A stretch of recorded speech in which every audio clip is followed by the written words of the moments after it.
Hey guys, we are continuing with chapter 17 of My Side of the Mountain, but I've had to move to my camper for recording, so if you hear some strange noises, it's just the air kicking on in my camper, and I'll try to read over top of it. But we're almost through with our book. I'm starting with chapter 17 today, and we'll probably finish it here in the next few times that you listen. So we'll do about 3 or 4 chapters today, and then we'll only have 2 or 3 chapters left. So this is chapter 17. I pile up wood and go on with winter. Now I am almost to that snowstorm. The morning after I had the awful thought about the wood, I got up early. I was glad to hear the nuthatches and chickadees. They gave me the feeling that I still had time to chop. They were bright, busy, and totally unworried about storms. I shouldered my axe and went out. I had used most of the wood around the hemlock house, so I crossed to the top of the gorge. First I took all the dry limbs off the trees and hauled them home. Then I chopped down dead trees.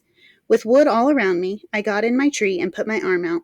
I made an X in the needles. Where the X lay, I began stacking wood. I wanted to be able to reach my wood from the tree when the snow was deep. I piled a big stack at this point. I reached out the other side of the door and made another X. I piled wood here. Then I stepped around my piles and had a fine idea. I decided that if I used up one pile, I could tunnel through the snow to the next, and the next. I made many wood piles leading out into the forest. I watched the sky. It was as blue as summer, but ice was building up along the waterfall at the gorge. I knew winter was coming. Although each day the sun would rise in a bright sky and the days would follow cloudless, I piled more wood. This is when I realized that I was scared. I kept cutting wood and piling it like a nervous child biting his nails. It was almost with relief that I saw the storm arrive. Now I'm back where I began. I won't tell it again. I shall go on now with my relief and the fun and wonderfulness of living on a mountaintop in winter. The Baron Weasel loved the snow and was up and about it every day before Frightful and I had had our breakfast. Professor Bando's jam was my standby on those cold mornings. I would eat mounds of it on my hard acorn pancakes, which I improved by adding hickory nuts.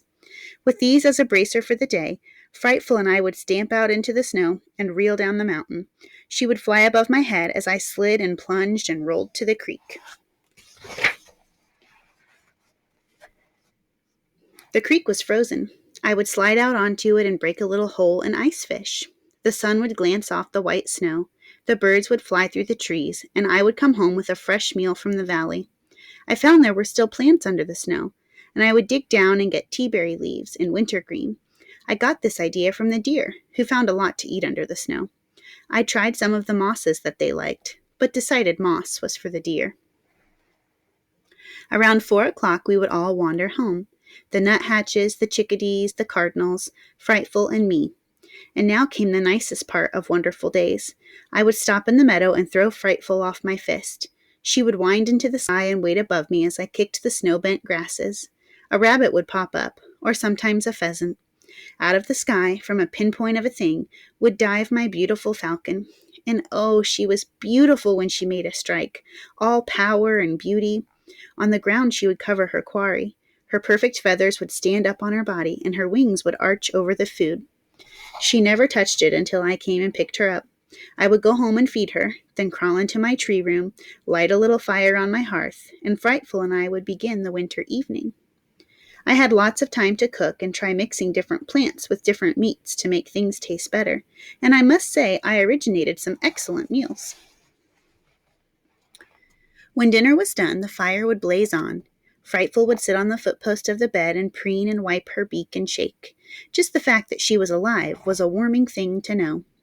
I would look at her and wonder what made a bird and a boy. The forest would become silent. I would know that the Baron Weasel was about, but I would not hear him. Then I would get a piece of birch bark and write, or I would make new things out of deer hide, like a hood for Frightful. And finally I would take off my suit and my moccasins and crawl into my bed under the sweet-smelling deerskin. The fire would burn itself out, and I would be asleep. Those were nights of the very best sort. One night I read some of my old notes about how to pile wood so I could get to it under the snow, and I laughed until Frightful awoke. I hadn't made a single tunnel. I walked on the snow to get wood like the Baron Weasel went for food, or the deer went for moss.